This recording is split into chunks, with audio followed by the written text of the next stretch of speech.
Part one of today's Local 6 Live Line, visiting with Fowler Black of the Paducah Convention and Visitors Bureau. Paducah now a UNESCO Creative City, which is not exactly new. They've had that distinction for 10 years now. But we're talking about riverboats today, Fowler, because the river and riverboats have been an integral part of Paducah's history, continue to be. In fact, I think we just had a riverboat over the weekend down there. But why is Paducah continually a port of destination? Well, our location on the inland waterways is really the simple answer.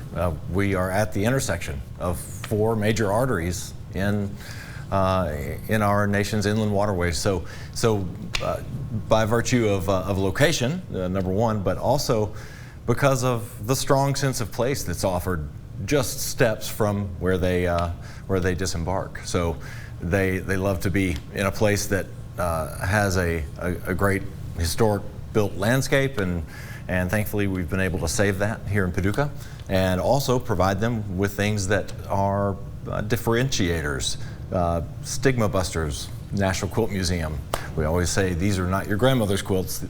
Yeah, exactly. These are championship quilts, and that's just one of the many things that they can do in a half-day visit or a whole-day visit. Typically, their whole-day visit still isn't enough. So we are in line for another great year of riverboat visits. When you mentioned the number of riverboat visits, we were visiting before we got on today, and I think I heard the number 60 total riverboat visits between, say, April and October? Yes, and Dave, the river giveth and the river taketh away. Depends. Last year we had an incredible drought, obviously, on the Mississippi, and that was good for Paducah. We were the last city that had pool, so that really was an advantage for us. Who knows what could happen this year? Maybe Trent would be able to tell us, but but we've got 50 lined up at least, and so typically with, again, our location on the inland waterways, we tend to see more. Got about 45 seconds left, and I do want to touch on a special visitor coming up, not this year, but next year in 2024. Tell us about that. Yeah, we're excited about this one, Dave.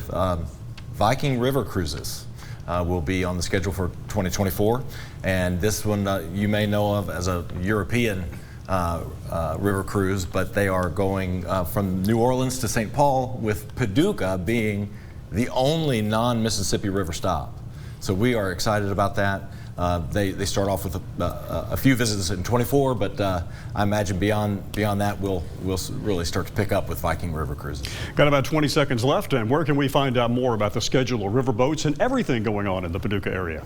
You can find out more at paducah.travel, and you go to the calendar of events, and there just filter out for riverboat dockings. Fowler Black of the Paducah Convention and Visitors Bureau, our guest today on this portion of Local 6 Live Line. And if you would like to go see a riverboat, chances are there's one every few days.